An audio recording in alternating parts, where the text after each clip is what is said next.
So you write a line of Python, something super simple, like x equals 5. But have you ever really stopped to think about what's happening behind the scenes? We all throw around this term dynamic typing, but what does it actually mean? Well, today we're going to pop the hood on Python's engine and see the gears, the pointers, and the real mechanics of how it all works. Here's how we're going to break it down. First, we'll bust a huge myth. Then we'll give you a whole new way to think about variables. We'll dive deep into the engine itself, explore the real-world impact, see how modern Python is solving old problems, and then wrap it all up with 4 simple rules that'll make it all stick. All right, let's kick things off. First up, we need to tackle the single biggest misunderstanding that trips people up when it comes to Python and types. Over on the left, you see the myth, the one we've all heard. Python doesn't have types. It's just not true. The reality, on the right, is way more interesting. In Python, a variable like x is basically just a name, a pointer. It has no type of its own. It's the object it points to, that chunk of data holding the number 5, that's the thing that actually has the type information. So if variables aren't typed containers, then what are they? To really get this, we need to shift our thinking. And honestly, this is probably the most important mental model you can adopt to truly understand Python. And this right here is the core difference. On the left is the static box model. Think of C++ or Java. There, the variable is the box. It's a specific spot in memory built for one type of data, like an integer. You can't just decide to put a string in it later. But Python, on the right, it uses a dynamic tag model. Variables aren't boxes at all. They're just sticky notes, labels that you can peel off one thing and stick onto something else entirely. Okay, so keeping that sticky note idea in our heads, let's peel back another layer. Let's go under the hood and look at the anatomy of the objects these tags are actually getting stuck to.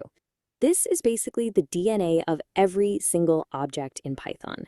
It's got 3 main parts. First, up top, you've got a reference count, which is for memory management. We'll get back to that in a sec. Second, you have the object's identity, its type. This is non-negotiable. It tells the world, I am an integer, or I am a list. And finally, you've got the payload, the actual data itself, like the value 10.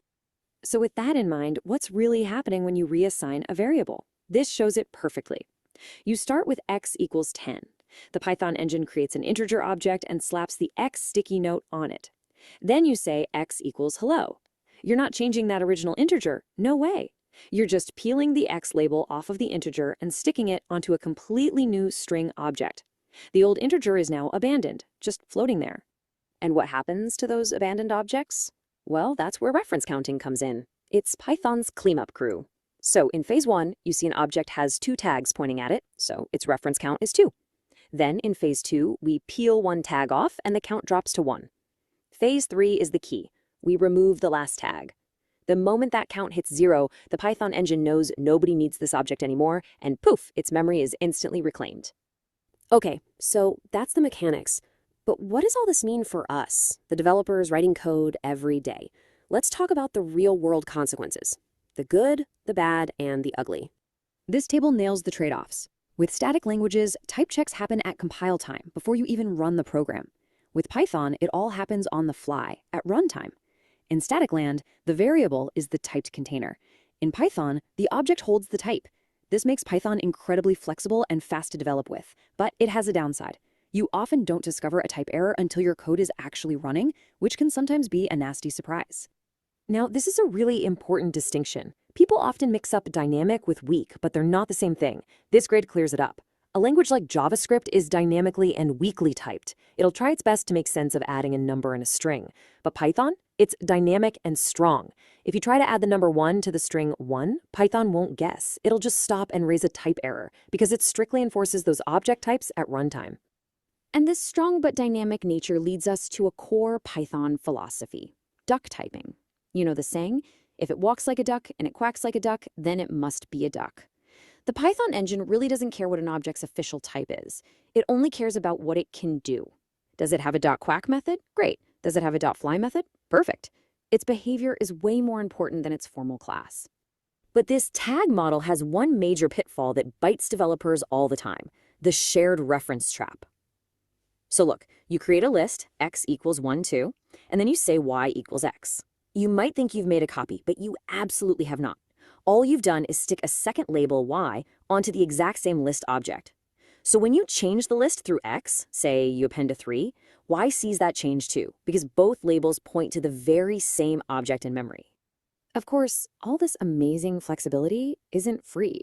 There is what you might call a physical tax. A simple integer in a language like C is just the number. It might take up 4, maybe 8 bytes. But a Python integer, it's a whole object with a reference count and type info and all that overhead. It weighs in at a whopping 28 bytes. That extra memory and the work the engine does to manage all these objects is the price we pay for Python's ease of use. So we've got this trade-off, right? Developer convenience versus runtime performance and safety. But what if we could have our cake and eat it too? Well, that's exactly what modern Python is trying to achieve. And the solution is so clever: gradual typing. It's done with type hints. During development, you add these hints to your code, like name, string. Special tools can then scan your code and find potential type errors before you ever hit run, just like in a static language. But, and this is the genius part, when you actually run the code, the Python engine just ignores those hints. It runs everything dynamically, just like it always has. You get safety during development and flexibility at runtime. Truly the best of both worlds. Whew, we have covered a lot of ground, from busting myths to managing memory. So to pull it all together, let's lock in everything we've learned with 4 core rules that you can always come back to. This final schematic is your cheat sheet. First, the tag rule. Variables are just labels. It's the objects they point to that have the types. Second, strong enforcement. Python is dynamic, but it's not weak. It enforces types strictly at runtime. Third, the life cycle. An object lives and dies by its reference count. When the count hits 0, it's gone. And finally, the developer evolution. Modern Python gives us gradual typing, layering static safety on top of its dynamic core.